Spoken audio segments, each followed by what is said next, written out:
I have been talking to devs a lot recently, and I guess the next thing you're going to see released on Pulse X is going to be the limit orders. Works fine in the private test net. They're just going to push it to the main branch, and like you'll be able to test that soon. And the big thing that we're waiting on is consensus improvements. So because my devs are geniuses, they find bugs other people don't know about. So they know about bugs in BSC that nobody else knows about. They know about bugs and the click consensus mechanism, which Pirelli is based on, that nobody knows about. And so, you know, before we launch mainnet, we want everything to be right. In my mind, the two most important core concepts for Pulsechain are the Ethereum fees still high? Yes, they are. I was looking earlier today, it's still $3 to send normal Ethereum. It's still, 10 or $12 to do a Uniswap transfer, et cetera. And that's during a bear market where, Ethereum already dropped 85%. Bear markets tend to come to an end. So the last bear market only lasted 365 days. This one is going to last a little bit longer because people decided to destroy their balance sheets and buy a second. They didn't want to do the normal blow off top bubble chart. They wanted to do an extra double bubble. And this double bubble, well, it didn't work. Basically, with this merge that's coming up, assuming it goes well, which I hope that it does, they've got a lot of audits. They've done a lot of testing on it. Hope it goes well. It doesn't do anything but help Pulsechain. Fees are still high. Gas limits are still low. No one's building out extra capacity for Ethereum. No one's trying to reduce the Ethereum fees except us. And I guess maybe the ETH2 developers that someday in the future will eventually get around to sharding, which has been a dream of theirs for like as long as Ethereum's existed. I don't know, 6 years. And it's great. So it also helps with our consensus stuff, because a lot of stuff the guys did in ETH2 for consensus is useful for us in Pulsechain. And that's the only thing we're really waiting on. So, if you've used the test net, which I consider to be the best game on the blockchain, hey, you like blockchain games? Guess what, guys? You get copies of all your coins in the pulsechain.com testnet. Go try them out right now. You can trade them back and forth. You can do, it's the same code. So you can do a lot of the same things. And everything else has been really good. Like PulseX, done tons of trades, tons of people doing buy and burns. I've heard nothing but good things about the testnet. So we're basically, because things have taken as long as they have, we're more secure. We're able to improve other projects if we want.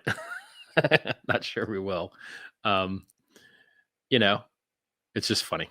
So in my mind, the two things people care about the most in Pulsechain are more coins, more throughput, lower fees. That's the primary value statement.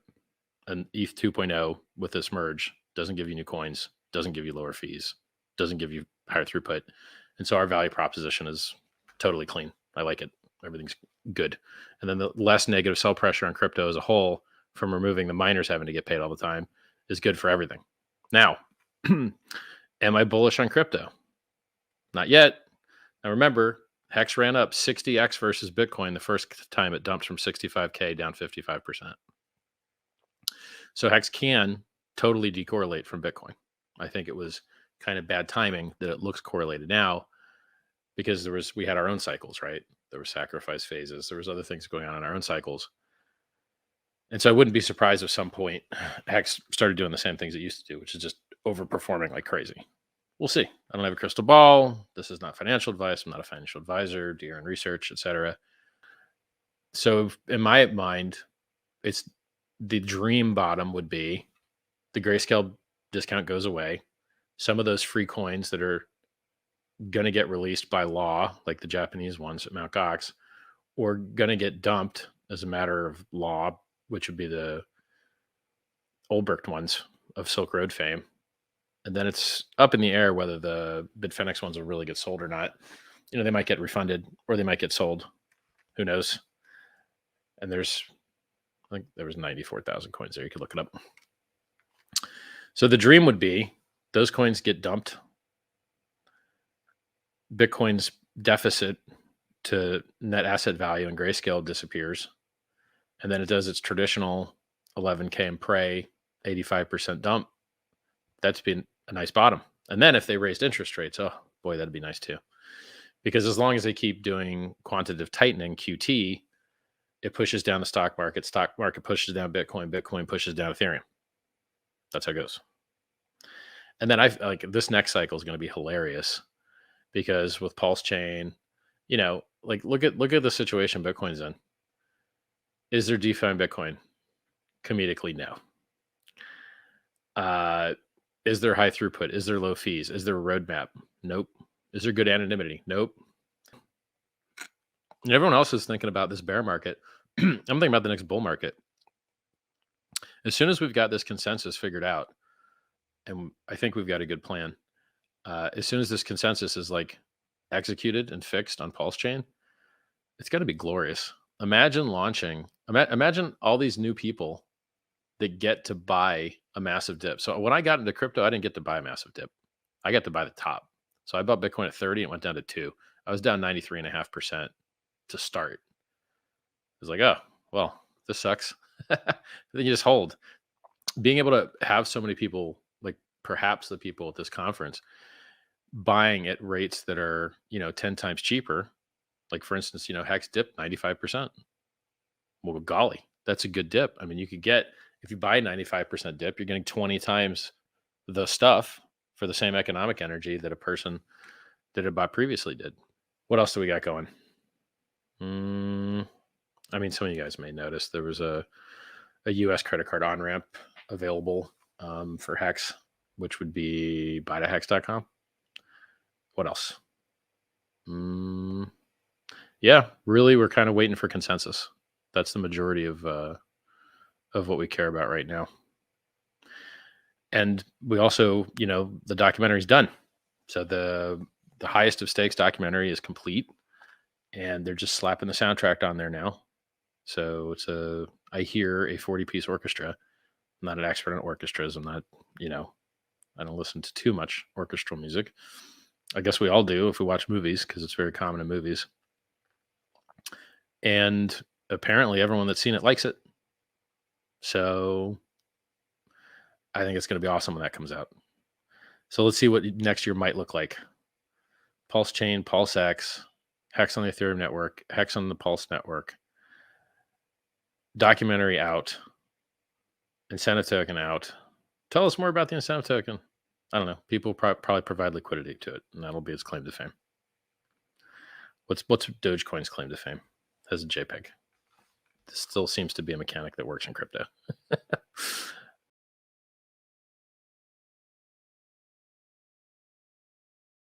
And today, guys, we're going to be going over my story from before the drip pre-sale to now, basically. This all starts probably like 2 years ago. Early days of my journey. Basically, Forex, like it's super late at night. Forex in the chat. This time, I didn't know who he was. You listen to his AMA, he says that he's been doing crypto since like 2012, handling like pre-sales. So, he has experience and stuff. So, he's like, yo, I'm about to like build a token, or do you guys want me to build a token and like invest in it? And everybody's like, yeah. Breezy's like, yeah. Everybody's like, yeah. So, launches Reap. Now, this is on Ethereum. Gas fees were expensive, but they weren't so expensive that it was unusable. He launches Reap. Reap does pretty good. Reap does amazing, actually. The ETH gas just goes up and up and up and up and up. This is when CZ comes in. Binance. They build Binance Smart Chain. Give us a way out from all these super expensive gas fees. And basically everybody hops on board. So we move over. Forex launches B-Reap. But he launches it, and it's literally just a Binance version of Reap. But with it, he launches the silo, which is the way that you can earn money with Reap. After that, he launches a farm, a rake farm, and he adds that token to the silo. So now you have rake, Reap, and Reap all under his belt. They all did amazing. So now he has a pretty decent track record. And I'm saying now, like, people are like starting to notice him. Well, they already did, but like they're starting to notice him more. A couple months after that, he releases the white paper to drip, like the first white paper or the first draft. So I'm reading it, my dad's reading it, the community's reading it, Breezy's reading it, Bartertown's reading it. Everybody's like, yo, this is fire. I'm loving this, right? So basically, he does the pre-sales for the groups. He chooses a couple communities, and then Reap DAO, boom, right? It's like 20,000 each community. Except for the Reap DAO. I think the Reap DAO was like 100,000. Don't like quote me on this, but I believe it was 20,000 per community, 200,000 max cap in total. I think like the Reap DAO got like 100,000 by itself. That happens. We're doing the pre-sales. Boom, boom, boom. Gets to the breezy community.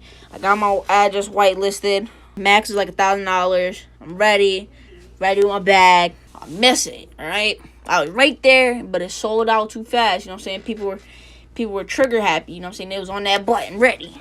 I miss it. I'm like, oh.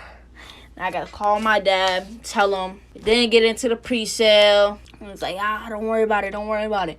I'm about to be in town soon. You know what I'm saying? We got this. We're gonna talk about it. So, comes in town. We're talking about it. He's like, yo, let's do a little more digging. Find out that it's not over. You know what I'm saying? There's a couple more communities left.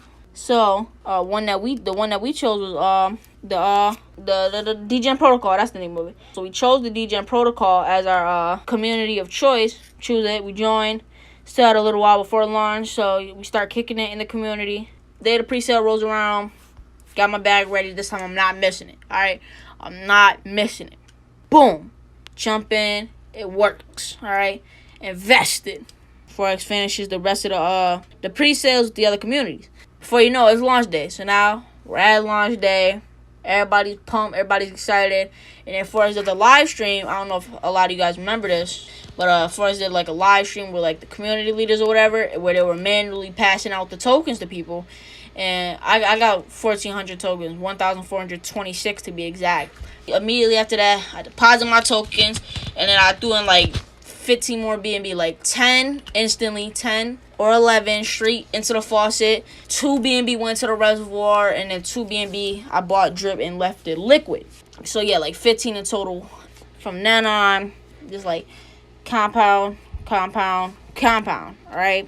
Building it up, and then that's why it's so important, because you want to build a base first here in the faucet so that you can finance other things. You know what I'm saying? People want to put $5 into the faucet, $5 into the garden, $5 into the pig pen. You know what I'm saying? That's not going to get you nowhere. It's your money's too diversified. Like, especially like we're opening several drip laws. Like, you don't see none of these whales, Breezy, Barter, Jamie. We're opening 5 drip walls with 100 drip apiece. No. They putting all their money together and compounding that. Why? Because you're wasting money by putting it in a bunch of different wallets, hoping to get airdrops from people and stuff. Like, that's not really how it works. If you're a Hexagon looking to get into Drip for the first time, or you're already in and wanting to set up a second wallet, then both myself and Katataka Uzumaki, the Drip YouTuber featured in this video, have Drip teams that we're building, so you can check those out in the description.